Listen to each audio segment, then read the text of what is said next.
Hello. Oh, I said hi first. Hi. We are going to be giving some reviews of the books that we read last year. This is the book that Zoe's reading right now. Is this also set out like it's real? Yeah. Yeah, I quite like that about his stuff. Matching.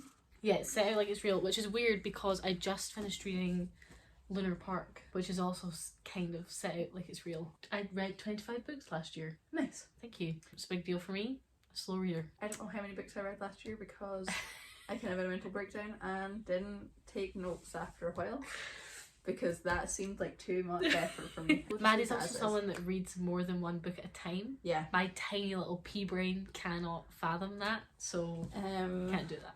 What are you reading right now? Current Punishment. I am really enjoying savouring it, which I don't usually like to do with a book. I usually am just like, let's try and read it as fast as I can. I am underlining this book. It's about a boy who's our age. He is a destitute and desperate former student. He commits a random murder. Now he's descending into madness. But I'm rooting for him. Like, I want him to get away with it. Okay. I was going to do a quick rundown of the books that I read last year. Just give you a list for them because we're not going to talk about them all because... Just because.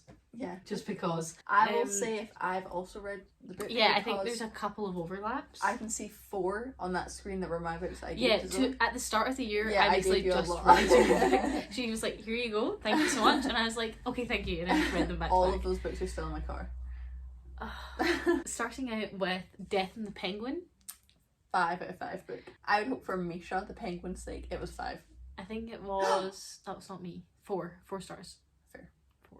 It was interesting that I read it when everything going on with Ukraine was kind of unfolding, and it was just a weird overlap of coincidence. It was a very interesting insight into Ukrainian... penguins.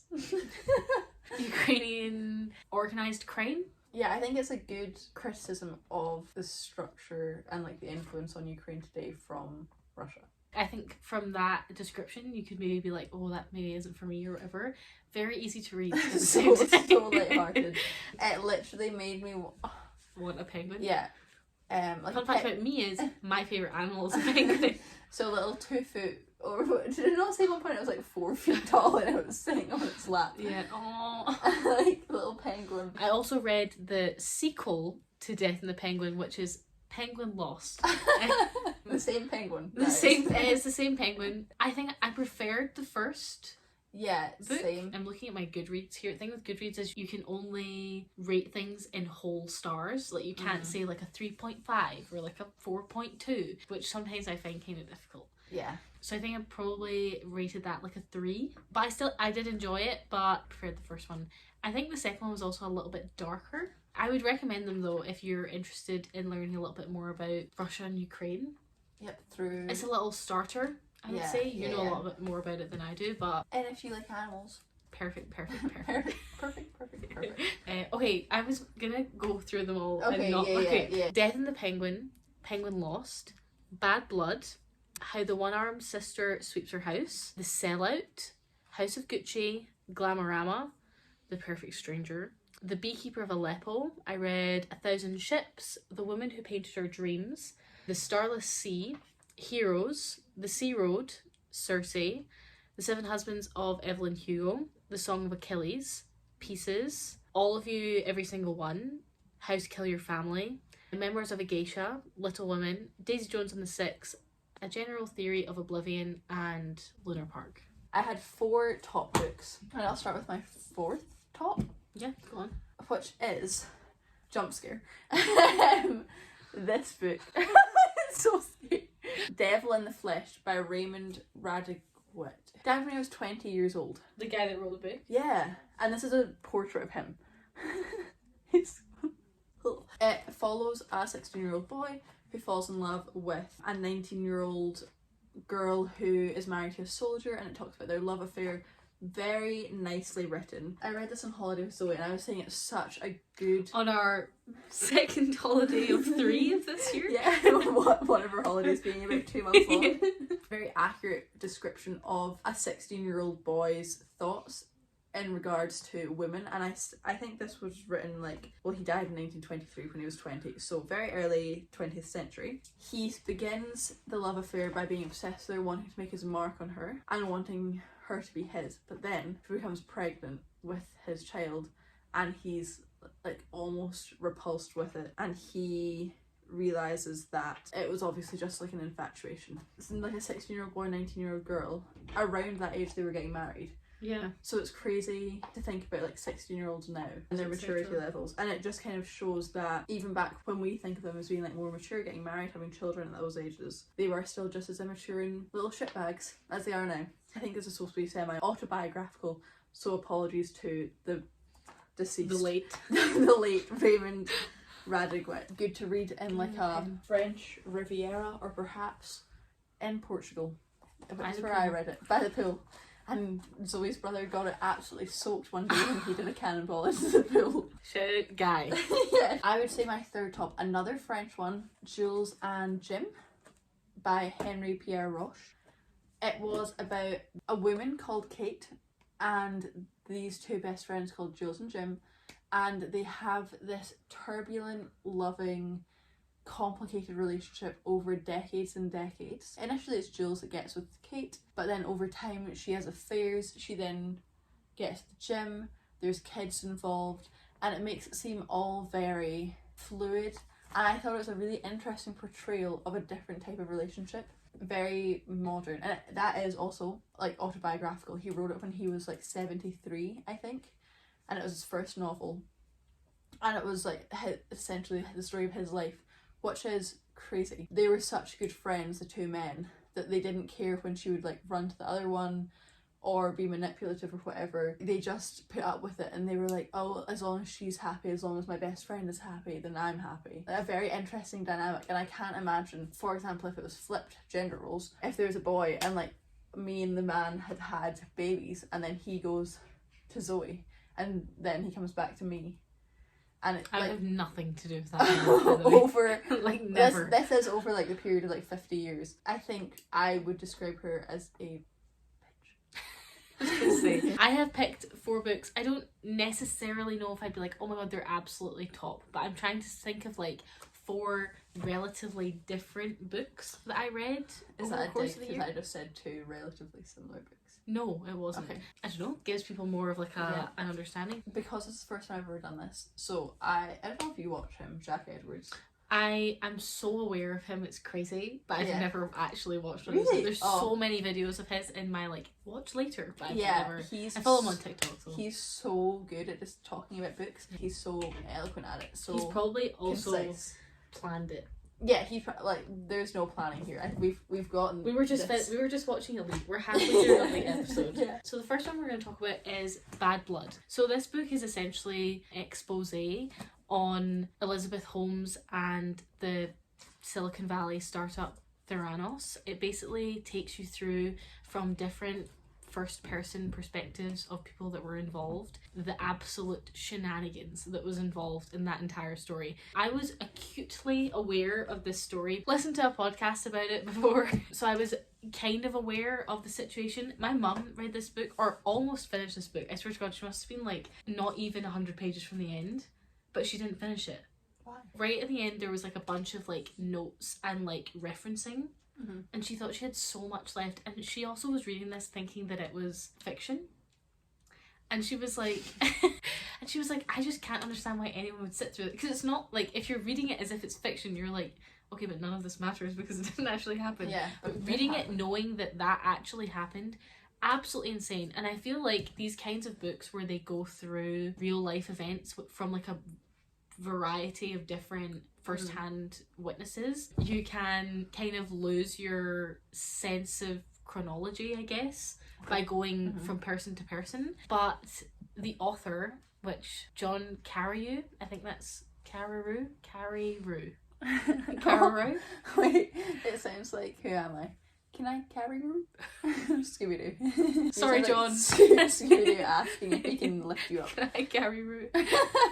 He did a really good job of just giving this story as it was and still making it entertaining and easy to follow. If you're somebody that maybe is kind of put off by non-fiction books, I would say this is definitely one that you should read. It's like an easy one, I would say. Like, not easy, interesting and gripping, I guess, as well. We also read very similar books at the same time at the start of last year. I rated this book 5 stars and it was one of my tops of the year, but I think she was charged, or like whatever it was, something happened, some kind of breaking news happened whilst I was reading this book, which was very, very weird. That moves us on to your non-fiction book that you read at the same time as that. It's called Empire of Pain by Patrick Radden Keefe. He is an American journalist who has done a lot of investigative journalism.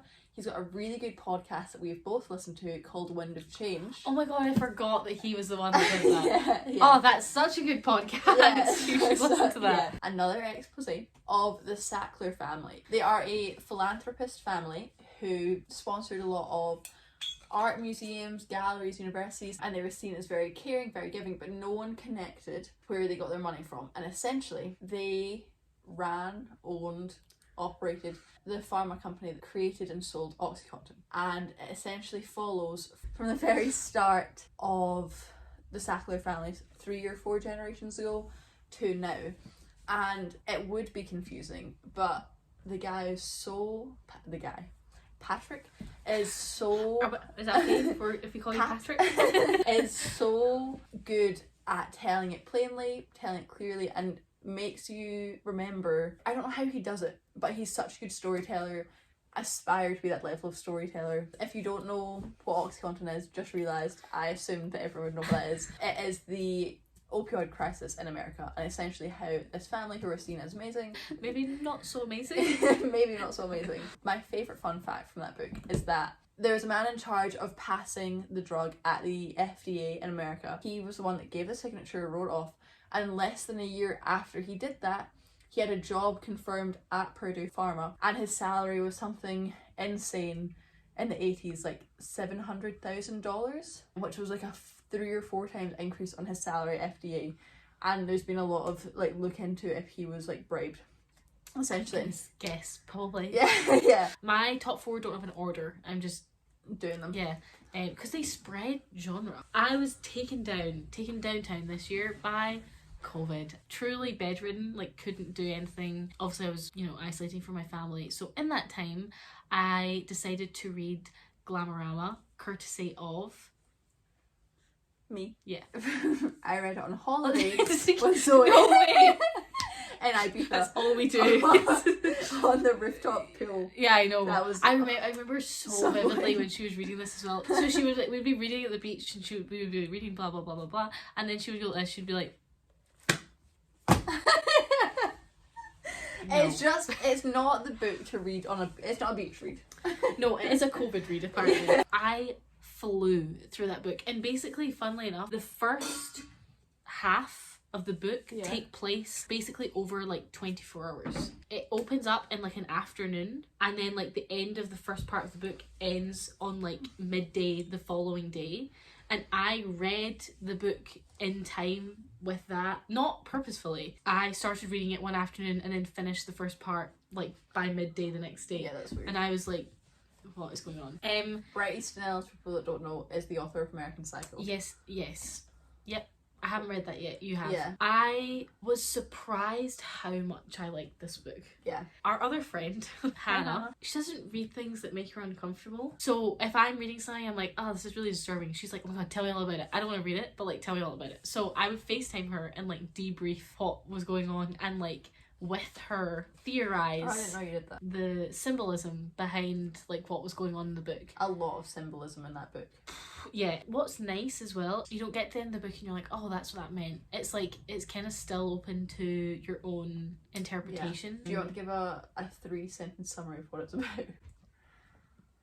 Can I? Okay, I'll do 1 sentence and you do 1 sentence. So a man living in... A man living in New York in the 90s begins to go into a spiral. He begins to see himself about town. It starts off subtly with people saying to him, oh, I saw you here like last week, and in his mind he's like, I wasn't there, but I'm not going to bring that up to you.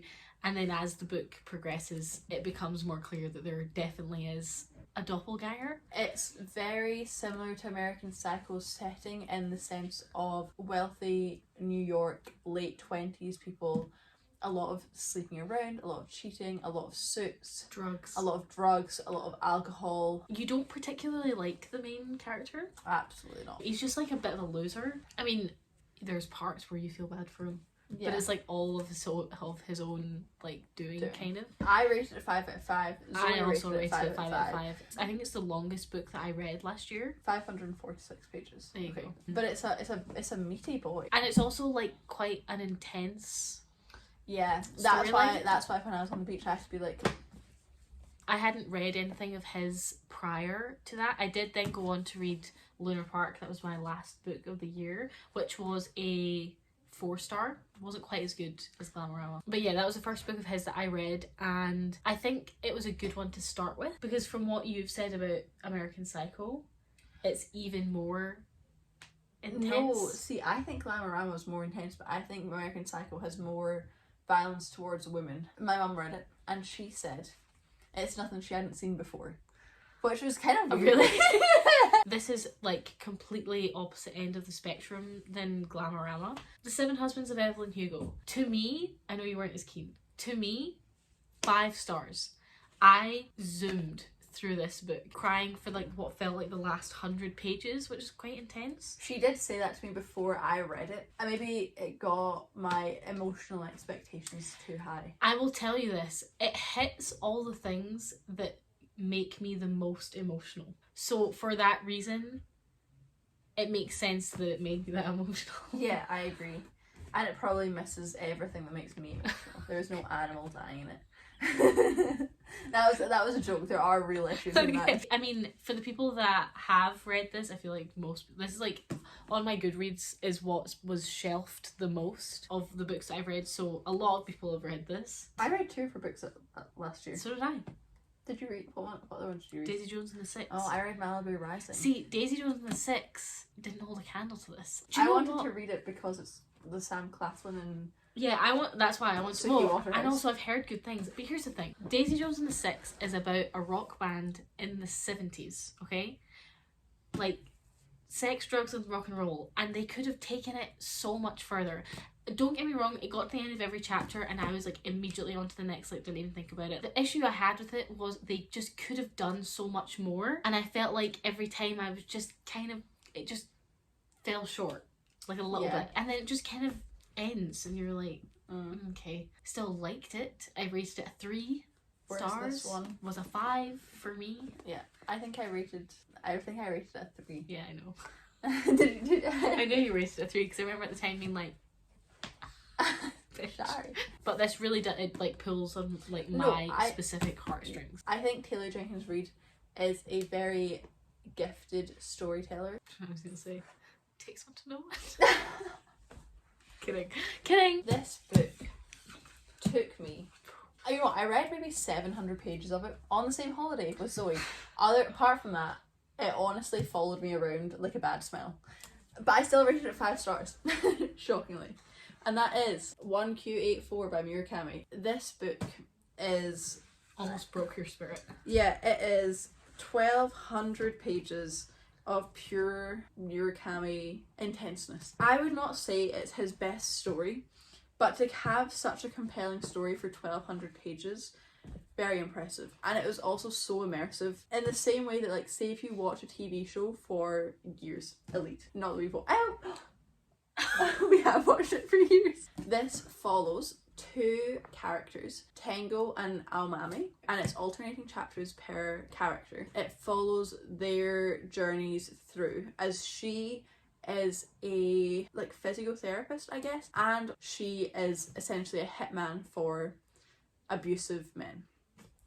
And Tango is a maths teacher at cram school, but he also ghost edits a book from a 17-year-old girl. This fictional book, Air Chrysalis, within this book just starts an amalgamation of issues, of problems, of mysteries. And it's called IQ84, or I say IQ84, it's 1Q84. It is essentially like a play on 1984, but the Q stands for question mark because they don't know what year they're in. Lots of fun references to, as always in Murakami's books, to different like jazz symphonies. That's a random thing to say, I realise. I don't know why I said that. I don't know if I'd catch those references if I read that book. These are my bookmarks I used. Faro Cathedral, on holiday with Zoe's family. My ticket to from Mallorca to Aberdeen. Another holiday that we went on together, separate. The Caves of Brack in Mallorca. I wouldn't recommend this as your first Murakami book because it is a big boy. And I took this travelling with me when I had like 100 pages left. Why did I do that? And how did you get it back as well? Yeah, because I was just going to leave it, but then I was like, I like this edition so much, and it tells a story now. This was a book that I meant to... Did I give you this? No, is it the one set on the train with the... The mongoose? Yeah. Yeah, this was one of the books that I read and immediately was like, Maddie would like this book. Forgot you had that book. Yeah, I'm going to give it to you now, I guess. But I think I rated that 5 stars. I remember you reading this out to me. The first line in this book, have you ever had an almost offensively easy breakup? No, neither. No. When I'm reading a book, you can like kind of picture it as like a movie or a TV show or a play or like a musical or I don't know, whatever.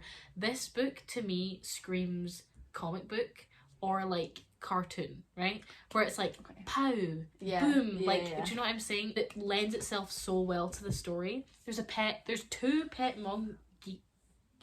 mongoose in that story, and that also is just so up your alley. I love a book with a strange pet. So essentially they're on a train, they've been invited on this train, and there's a person on the train. They cannot see a specific person, and everyone kind of thinks that they're putting it on. It's very strange. An interesting book. I hadn't heard of it before. I just found it in a bookshop from the voucher that you gave me for Christmas last year. That bookshop's now closed.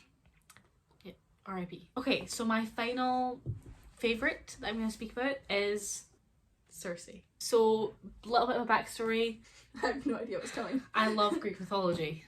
Oh, yeah. I've read Heroes and Mythos by Stephen Fry, both 5-star, loved them, read this one this year. I have fallen in love with fictional Greek mythology retellings from various authors. There's a few that I really liked this year. One, I'm not going to talk about this one, but one that I really enjoyed was 1,000 Ships. This was a retelling of the Trojan War from various women's perspectives. You read that on holiday? I did read it on holiday with you. Oh my god, no way. One of the ones that I really enjoyed, women in Greek mythology that I always felt drawn to and just always enjoyed learning more about was Circe. And when I found out that there was a book completely about her and like how she came to find her island and like her sorcery, this was absolutely 5-star read. I loved it. Essentially, Circe is this sorceress who is the daughter of a nymph and Helios, the god of the sun. And so from that pairing,